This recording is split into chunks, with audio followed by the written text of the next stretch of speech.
반갑습니다 형님들, 안녕하세요. 오늘도 제 숲TV 생방송 와주셔서 감사드리고, 생방송 보신 형님들은 추천과 즐겨찾기, 이따 유튜브로 오시게 될 분들도 구독과 좋아요 한 번씩 눌러주시면 감사하겠습니다. 자, 오늘 뭐 디트로이트 대 오클라호마면 그냥 지금 동서부의 정상 결전이라고 볼 수가 있습니다. 근데 이제 오클라호마가 백투백이에요. 얘네들이 백투백일 때 3승 6패, 정말 좋지가 않습니다. 서부의 1등 팀인데도 백투백일 때 3승 6패로 대단히 좋지가 않았다. 지금 뭐 스가도 없기도 하고, 아마 내일은 그리고 카루소라든지 이런 뭐 홈그랜 같은 이런 애들이 관리받을 가능성도 좀 있거든요. 오클라호마가 백투백 관리도 좀 많이 하는 편이라서 내일 당장 라인업이 어떻게 될지는 지금 뭐 아직까지 밝혀진 건 없습니다만 여기서 좀 더 빠질 수가 있어요. 안 그래도 지금 뭐 스가가 없는 것도 그렇고 제이덥도 없으니까 공격이 좀 모자란데 여기서 더 빠진다. 그러면은 디트로이트가 분명 뭐 정배를 받는 건 이해가 됩니다만은 그래도 어쨌든 제가 어제 토론토한테 말했던 거 7.5 이게 프렌을 7.5씩이나 줬다. 오클라호마가 사실 시즌 내내 거의 매번 정배를 받다가 요즘에 좀 역배를 많이 받고 있잖아요. 나는 7.5는 그래도 좀 과하다는 생각? 그냥 이것도 막연합니다. 디트로이트 분명 강팀인데 얘네들이 지금 나와 있는 걸로는 뭐 이런 것도 있습니다. 지금 이제 스탁스라고 하죠. 스틸이랑 블락을 합쳐가지고 16.9개를 찍고 있는 그냥 허슬이 미쳤다는 소리예요. 이게 97, 98 시즌 토론토 이후로 가장 뭐 좋은 기록을 달리고 있다. 한마디로 대단한 뭐 수비팀이라는 소리고. 제가 그리고 오클라마 이제 스가가 없는 기간이랑 그 전에 좀 이때도 좀 안 좋았던 기간이랑 이렇게 같이 해가지고 이렇게 좀 비교를 해서 봤는데 뭐가 달라졌냐면은 단순히 그냥 좀 이제 점수가 많이 떨어졌습니다. 그 전 기간에 비해서는 한 5점가량 점수가 떨어졌는데 수비는 그냥 그대로거든요. 대신에 뭐 턴오버가 한 조금 많아졌다든지 이것도 디트로이트한테 스틸에 조금 당할 수가 있겠죠. 그리고 요즘 그 잘하고 있는 기간에 약간 좀 벗어나 있는 부분은 케이슨 월라스가 최근 두 경기는 대단히 잘하고 있다. 그 이제 저저번 경기인가요? 그때 한번 어시스트를 대단히 많이 했었고 뭐 득점도 20점이나 기록하고 그 전에도 좋은 경기가 한번 있었는데 직전 경기에서 27점이나 기록을 하면서 커리어하이 기록을 어제 또 세웠었습니다. 그래서 스가가 없는데 참 잘해주고 있어요. 이렇게 오클라호마가 참 2라운더들 월라스, 뭐 조, 미첼, 뭐 이런 위긴스 이런 애들이 너무 잘해주고 있는 팀이라 가지고 참 예측이 어렵습니다. 누가 잘해줄지 몰라. 스가가 없어도 어떻게 돌아는 간다 이런 게 있는데 어쨌든 디트로이트는 지금 이제 풀라인업이기는 하거든요. 이런 것들을 보면은 그래도 뭐 디트로이트가 정배받는 건 이해는 되는데 저 뭐 매번 말하지만 디트로이트가 그렇게 막 안정성을 아주 막 담보하지는 않는다. 샌안토니오 같이 서부의 이제 2등 팀이지만 되게 빡센 상대죠. 걔네들한테도 커닝햄이 대단히 안 좋았던 거. 26개 중에 5개면 정말 못한 거죠. 뭐 오펜 리바를 많이 잡긴 했고 이것도 오클라호마한테 좀 가져갈 수 있는 부분이 있지만은 어쨌든 오클도 하텐슈탄이 있으면 오펜을 그렇게 많이 안 뺏기기는 하거든요. 그래서 이게 오클라호마가 참 자원이 부족한데 어떻게 살아나가고 있다. 그게 일단 좀 커 보이기는 해. 그래도 제가 넓게 봤을 때 오클라호마 뭐 좋은 시기는 아니라고 했지만은 또 이제 6경기 동안 5승 1패로 그래도 좀 좋은 모습도 있었고 클리블랜드처럼 디트로이트랑 거의 뭐 비견될 정도로 좋은 폼인 동부의 강팀도 얼마 전에 좀 잡은 바가 있었기 때문에 이거는 뭐 긴 분석 필요 없이 그냥 오클라호마가 프레임 받았으면 저는 또 한 번 보고 싶긴 하거든요. 백투백 때 약하다 뭐 여러 가지 있어서 오클라호마가 막 그렇게 막 갈만한 정도는 아니긴 한데 저는 그래도 오클라호마라는 이런 좀 기본빵이 높은 팀 수비가 받쳐준다. 그런 게임에서 디트로이트의 이런 좀 공격을 약간이나마 좀 무력화실 수 있다면은 나쁘지 않을 것 같아요. 그래서 일단 오클라호마의 프레임 같은 거는 그냥 막연하게 보고 싶었고 219.5를 받았는데 이것도 일단 뭐 언더 같은 거 생각이 좀 들긴 하는데요. 이게 오클라호마가 은근히 또 점수가 날 때도 있기는 해요. 기본적으로 좀 빠른 팀이라 가지고 디트로이트는 느린 편이지만은 얘네들도 3점 같은 게 좀 오락가락한다. 오클라호마는 꾸준하게 3점 방어는 좋게 좀 이렇게 편성이 되어 있기도 하죠. 그래서 뭐 언더 같은 것들도 조금 보고 싶은 그런 게임이기도 합니다. 자, 그 다음은 토론토 대 샌안토니오 경기입니다. 토론토도 백투백인데 얘네들도 백투백을 잘하지는 못합니다. 동부에서는 꽤나 그래도 이제 상위권에 있는 팀이에요. 5등 정도 하니까. 근데 백투백 때 4승 6패로 여태까지 잘해오지는 못했었고 오늘 간만에 바레시 좀 잘했거든요. 그리고 이제 좀 많이 좀 차이가 났어. 오클라호마한테 25점 차까지 났지만은 이걸 어쨌든 간에 동점까지는 갔습니다. 대신에 클러치에서는 좀 밀렸었고 오늘은 벤치에서 월터나 쉬드 이런 애들이 좀 잘해준 면들이 있긴 하더라고요. 그래도 이제 반즈가 또 이제 부상으로 나가가지고 내일도 좀 불투명 하라든지 오히려 이제 자원상으로는 토론토가 약간 빠진 모양새가 있고요. 샌안토니오는 직전 경기 때 뭐 디트로이트를 개박살 냈을 만큼 지금 9연승으로 대단히 좋은 폼인데다가 그냥 단순하게 뭐 이런 것들 좀 보겠습니다. 네, 지금 2월 달에 아주 뭐 미친 활약을 하고 있다. 지금 로데오 트립 기간인데도 지난 몇 년 동안 로데오 트립 기간에 안 좋았던 거에 비해 지금 올 시즌 전력이 아주 좋기도 하고 2월 달에 9승 0패에다가 경기당 득점 1등, 스코어링 마진 상대를 15.6점 차로 패봤다는 소리가 됩니다. 그리고 경기당 어시스트 1등, 페인트존 득점도 대단히 높다. 상대 인사이드로 후벼 파는 것들, 이런 것들이 대단히 잘 되고 있고, 여기다 이제 스테판 캐슬이랑 웬베냐마가 동시에 뛰는 경우, 이러면 수비가 아주 안정적이죠. 이런 경우에 오펜시브 레이팅도 6등이지만은 디펜시브 레이팅 1등 수준이어가지고 아주 뭐 대단한 듀오라는 소리입니다. 수비에 아주 뭐 중추적이다. 웬베냐마가 인사이드에 버티는데, 물론 이제 뭐 캐슬도 있지만 다른 애들도 외곽 수비 같은 것들을 상당히 잘해주는 애들이 많아요. 그러면서 수비가 아주 뭐 좋을 수밖에 없다, 이런 내용들이 있는데, 이런 것들을 봤을 때는 그냥 저는 지금 샌안토니오가 너무 좋은 기간이니까, 그리고 토론토가 뭐 백투백일 때 약하다던 이런 것들 살려가지고 샌안토니오를 보고 싶은 마음이 있네요. 더구나 지금 샌안토니오가 특히 여태까지 이제 수비가 아주 뭐 최상단에 위치한 거에 맞서도 이렇게 공격이 막 엄청 막 130점에 육박할 정도로 좋은 적은 없었는데, 지금이 특히나 공격 면에서는 아주 뭐 좋은 시기 같다, 이런 것들도 있길래 이것도 좀 써먹고 싶기는 하네요. 이게 좀 토론토는 그래도 언더팀에 가까운 면이 있지만 상대에 따라서는 다른 면이 있고, 샌안토니오는 지금 이제 페이스 상으로는 그래도 그전에 비해서는 좀 빨라진 면모도 있더라고요. 전체 2등 수준이라서 토론토도 전만큼 아주 뭐 느리진 않다, 이런 게 있기는 하길래 저는 오바도 같이 한번 좀 보도록 하겠습니다. 샌안토니오가 저번 경기 때 팍스가 17개 중에 4개밖에 못 넣고 막 이랬는데도 구멍이 나도 이겨주는 것들, 이런 것들을 보니까 저는 뭐 샌안토니오를 좀 좋게 볼게요. 토론토는 어제 좀 잘 터진 셈인데도 어쨌든 우크라한테 뭐 이제 진 것도 있었고, 샌안토니오 쪽이나 뭐 오바 이렇게 보겠습니다. 그 다음은 멤피스 대 골든스테이트 경기입니다. 얘네들은 이제 좀 붙은 지가 그렇게 오래되지는 않았어요. 2월 9일날 붙은 적이 있었는데, 이때 당시에 이제 골스 쪽에서 여전히 뭐 커리가 없을 때고, 한창 커리가 없어지면은 이 점수가 상당히 안 났던, 언더 양상이 짙었던 그런 때가 있었는데, 아마 이 경기는 제가 기억하기로 오바였던 것 같거든요. 그리고 아마 멤피스가 프렘 받았을 건데, 그때 뭐 프렘도 한 6.5인가 7.5일 때 해줬었습니다. 경기 양상이 사실 멤피스가 이길 만한 게임이었는데, 이거를 4쿼터 때 골스가 대단한 수비력으로 멤피스를 좀 잘 싸웠던 적이 있었었고, 요날 이제 뭐 페이스나 이런 것들 막 따져봤을 때, 그때 이제 페이스가 뭐 아주 빠르지는 않았어요. 페이스는 뭐 101.5인가 막 그랬었고, 그렇게 엄청 빠르진 않았고, 멤피스가 이제 라인업을 보면은 타이제롬이 이때도 20분밖에 안 뛸 때입니다만, 어쨌든 뭐 19분 뛰었는데 19점이면 대단히 잘한 거예요. 이외에 뭐 다른 애들이 뭐 잘하지는 않았습니다. 너무 공백이 심했었으니까. 오늘도 이제 뭐 클라크, 이디, KCP, 모란트, 카워드, 알다마 다수 빠져요.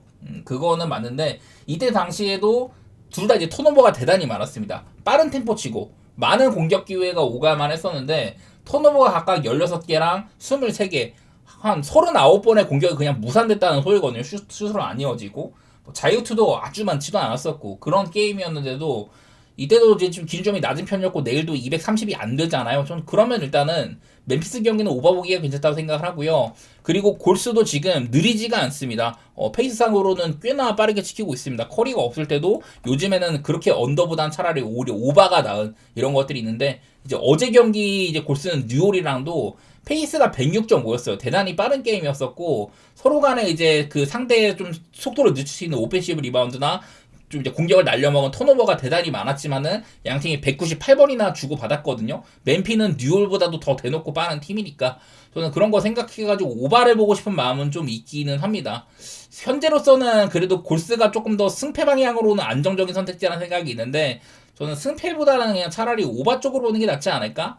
지금 맨피가 제가 여러 번 이제 좀 그 인사이드 자원이 공백이 대단히 많다, 이런 얘기를 많이 했는데, 확실히 빅맨이 없으니까 그냥 인사이드 수비가 되게 좀 모자라더라고요. 저번에 세크한테도 좀 많이 얻어맞은 것도 있었었고, 승패도 멤피스가 딱히 이제 보장되는 게 없기 때문에 저는 뭐 본다면은 오바 같은 거, 그리고 뭐 골스를 조금 더 좋게 보도록 하겠습니다. 이것도.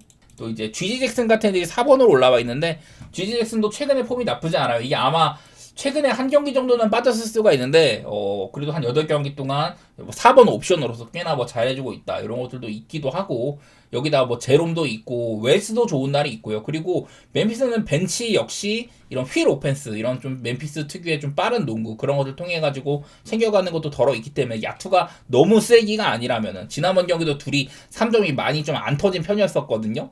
그런데도 점수 자체는 기준점 대비 좀 챙겨갔다, 이런 게 있길래 저는 오바로 같이 보도록 하겠습니다. 자, 그 다음은 휴스턴 대 세크라멘토 경기입니다. 얘네들의 올 시즌 맞대결은 매번 좀 유상했던 게 생각이 나더라고요. 올 시즌 이렇게 한 3번 정도 만났었는데 휴스턴이 뭐 무난하게 이길 때도 있었지만은 세크라멘토가 의외로 휴스턴을 2번이나 잡아냈던 적이 있었습니다. 이 두 번째 맞대결 때는 아마 이때 휴스턴인가 세크라멘토인가 둘 중에 하나가 백투백이었는데 그랬는데도 세크가 이제 연장 가가지고 이겼던 적이 있었어요. 그리고 최근 맞대결 이때는 휴스턴이 한창 그냥 야투가 이렇게 쓰레기일 때 그때 많았는데 이때 세크가 얘네들도 좋지 않은 시기였지만 이기선 적이 한 번 있었습니다. 그래서 이게 휴스턴이 너무 믿음직한 선택지가 아니다. 그런 게 좀 있더라고요. 직전 경기 때 휴스턴은 이제 자바리 스미스 주니어가 대단히 잘 터졌었습니다. 여기다 뭐 리드 셰퍼드까지 해주고 이러면서 그런 건 있었는데 턴오버가 26번이나 있었거든요. 그런데도 평소에는 못하던 애들이 터지니까 그랬는데도 점수도 꽤나 뽑으면서 이기긴 했었거든요. 상대가 이제 사실 좀 이제 못 미치는 감도 있기는 했었지만은 상대가 유타여가지고 많이 빠진 유타여가지고 그래서 이긴 건 있었는데 턴오버가 26개였다는 거 이런 거는 여전히 휴선이 다른 경기 같으면 좀 어렵지 않았겠냐 그런 생각이 좀 들고요. 최근에도 뭐 수비는 아주 잘 되지만은 공격은 형편없다. 효율에 비해서는 좀 안 나온다 이런 것들이 있기는 있고 세크라멘토는 직전 경기 때 3점이 조금 안 들어갔는데도 멤피스 상대로 대단히 좀 빠른 게임이 있었고 아치오나 레이노가 오펜시브 리바운드를 11개나 챙겨갔습니다. 인사이드에서의 이런 우세 그런 게 좋았었고 벤치에서 이제 플라우른이나 이제 클리포드 같이 좀 키우고 있는 이런 애들이 좀 잘했더라고요. 그래서 드디어 이제 16연패에서 탈출을 했습니다. 그래서 원래 이런 길게 연패를 달리던 팀 이거를 끊고 나면 조금 조심할 필요가 있는데 더구나 오늘 경기 14.5씩이나 받았다. 물론 휴스턴이 홈에서 강팀이고 이런 거는 당연히 알고 있는 부분이지만은 개인적으로는 저는 뭐 휴스턴 일단 미드를 많이 못 주는 거 그리고 세크라멘토도 연패 탈출 이후에 어느 정도 좀 이제 반등 가능성 같은 거 생각을 해가지고 저는 애당초 이 경기는 휴스턴 경기는 그냥 상대방 프렌을 보려고 했는데 그게 세크라멘토여도 어쨌든 연패를 끊었다면은 14.5씩이나 되면은 뭐 프렌 보고 싶은 마음은 있네요. 역시나 이런 것들은 뭐 가져갈 만한 정도는 아니고 저는 뭐 세크프렌이나 뭐 언더 생각 중인데 그냥 휴스턴이 못 믿을 팀이어서 가는 셈입니다. 내일도 아멘 탐슨이 이제 빠지게 되거든요. 아멘 탐슨은 이제 휴스턴이 이런 수비가 대단히 좋은 거는 상대의 이런 공격의 예봉을 끊는 이런 아멘 탐슨이 대단히 중요한데 이 친구가 있을 때가 확연하게 좀 이렇게 많이 플러스가 되는 것들이 공수 양면에서 빚어지기는 합니다. 이런 것들 어떻게 보면 좀 이게 휴스턴이 아쉬운 면모라고 볼 수는 있어가지고 이런 뭐 기록들은 세크라멘토 쪽으로 전혀 뭐 좋게 찍히지가 않아요. 그건 맞지만 그냥 막연하게 휴스턴을 못 믿어가지고 세크프렌을 보겠다 그런 생각입니다. 그리고 다음 경기는 미러키 대 클리블랜드인데 둘 다 이제 백투백이거든요. 각각 이제 5승 3패랑 6승 3패로 솔직히 뭐 그렇게 막 백투백을 잘하고 있지는 않습니다. 오히려 미러키가 지금 이제 플레이인도 못 가는 순위에 있는데 이 정도면 뭐 나쁘지 않은 거기는 해요. 오히려 미러키가 백투백일 때는 오늘도 마이애미랑 대단한 혈전이 있었는데 페이스는 105.5로 상대가 마이애미다 보니까 조금 빠른 경기고 오박 게임도 났었는데요. 이제 내일 쿤보가 지금 퀘셔너블이 불이 들어와 있습니다. 이제 쿤보의 인터뷰 상으로는 본인의 몸 상태는 100%다. 그래서 이게 지금 인터뷰를 딱 2월 15일이니까 이제 딱 이제 올스타 브레이크 쯤이거든요. 그랬으면 원래 어제 나왔어야 돼. 본인이 진짜 뛸 수 있고 그러면 마이애미전에 뛰었어야 되는데 그러지가 않았어요. 일단은 이 친구의 얘기랑은 다르게 내일도 나올지 안 나올지는 모르지만은 사실 이제 쿤보의 이런 마진 같은 게 여기도 보면 13.2점이잖아요. 이게 원래 이거보다 훨씬 더 높았습니다. 근데 이제 그 쿤보가 없는 기간 동안 뭐 미러키가 오락가락하고 한 것도 있어가지고 조금 완화가 되긴 했는데 일단은 쿤보가 내일 뛸지 안 뛸지는 모르고요. 그리고 쿤보가 정상적으로 뛰거나 이럴 때도 클리블랜드가 미러키한테는 지금 맞대결 상으로 7연승을 가져가고 있거든요. 뭐 그런 것들도 일단 클리블랜드가 조금 더 체급은 높다. 그렇게 볼 수는 있겠습니다. 저는 뭐 여러 번 말했지만은 미러키 경기는 그냥 안 건드리는 게 맞다는 생각이 많이 있어요. 9.5씩이나 받은 건 기분 좋아. 만약에 쿤보까지 띄워준다면 조금 더 플러스가 되는 게 있을 거고, 이제 클리블랜드의 하든이나 미체 이런 앞선 수비수가 조금 이제 수비력이 딸리기 때문에 특히 요즘의 폼이 좀 뭐 롤린스라든지 뭐 케포주 이런 애들이 있으면 조금 더 활기를 칠만도 합니다. 3점이 나쁜 것도 아니고 그거는 맞는데 어쨌든 체급상으로는 클리블이 조금 더 위라는 거 그런 건 좀 신경도 쓰이기도 하고 네 저번 경기에는 클리블이 또 뉴욕 상대로 뭐 브런슨이나 미칼 이런 애들을 잘 막은 것도 수비적으로 좀 좋은 것도 있었어요. 여기다가 메릴까지 터졌다 뭐 이런 게 있었는데 사실 그냥 별로 안 건드리고 싶은 매치입니다. 언더오버를 보자니 클리블도 지금은 오바가 맛은 없고 미러키는 보통은 언더팀인데 요즘에 3점이 잘 들어가고 이래가지고 오버가는 경우도 종종 있기 때문에 이건 언더오버도 그렇고 그냥 핸즈마니아나 이런 것들도 저는 뭐 굳이 본다면 일단 미러키 프렌을 조금 생각해보고 싶기는 해요. 이것도 근데 쿤보가 안 나오면 사실 맛은 없어지니까 저는 굳이 선택할 만한 경기는 아니라고 생각이 되긴 합니다. 그리고 마지막으로 덴버 대 보스턴인데요. 보스턴이 지금 브라운이 캐셔업으로 일단 올라와 있습니다. 어제 경기는 쉬었고 뭐 백투백이라서 그냥 한번 쉬게 해준 걸 수도 있고요. 그 전까지는 사실 뭐 큰 문제는 없어 보여서 보스턴은 백투백 때 6승 3패 나쁘진 않습니다. 제가 어제는 프리차드가 요즘 벤치로 와가지고 아주 잘하고 있다 이랬는데 오늘은 프리차드가 되게 못했거든요. 그런데도 피닉스를 상대로 22호펜과 상대가 이제 공격적으로 너무 볼품이 없었기 때문에 아주 뭐 수비로 그냥 끝장내 버리면서 무난한 승리를 챙겨갔습니다. 점수는 97대 81. 그 페이스도 83이니까 엄청 느린 게임이었었고 점수도 되게 안 났습니다. 그냥 보스턴이 수비적으로 대단히 좋은 팀이에요. 반대로 덴버는 공격을 아주 뭐 잘 뽑는 팀이다 이런 거는 있지만은 저는 여러 차례 지금 덴버가 머레이나 요키치 이런 아이들의 상태도 조금 별로 같고 수비적으로는 그냥 좋지가 않다 이런 얘기를 맨날 하면서 덴버가 약간 오바를 보기 좋은 팀이며 안정성은 별로 없다 이랬는데 저는 그냥 보스턴의 프레임 같은 거 보고 싶기는 해요. 지금 덴버보다는 보스턴이 폼은 더 좋은 것 같다 그런 생각은 있고 그냥 네 보스턴이 지금 요즘에 좀 잘하고 있는 것도 있기도 하죠. 10경기 동안 9승 1패니까 4연승 포함해가지고 원정 지금 서부 지금 원정 트립도 좀 잘하고 있는 편이기도 하니까 그냥 저는 막연하게 보스턴 프레임을 좀 보고 싶습니다. 덴버가 흔들린다고 생각하거든요. 저는 지금 그거와 함께 231.5를 받았는데 이거는 과연 오바팀인 덴버의 색깔이냐 언더팀인 보스턴의 색깔이냐 이 둘 중에 하나 골라야 되는데 저는 지금 그냥 보스턴 경기가 230점을 넘으면은 이거는 언더를 봐야 된다고 생각을 해요. 덴버가 지금 자유투를 최근 7경기 동안 31.3회를 쏘고 있거든요. 이거는 엄청 높은 수치인데 반대로 보스턴은 시즌 내내 상대한테 자유투를 안 주기로 유명한 팀이다. 본인들은 자유투를 못 듣기도 하고 자유투가 대단히 적은 보스턴이어가지고 저런 것들까지 해가지고 저는 보스턴 경기는 그냥 프렌이나 언더 이런 쪽으로 생각해 보도록 하겠습니다.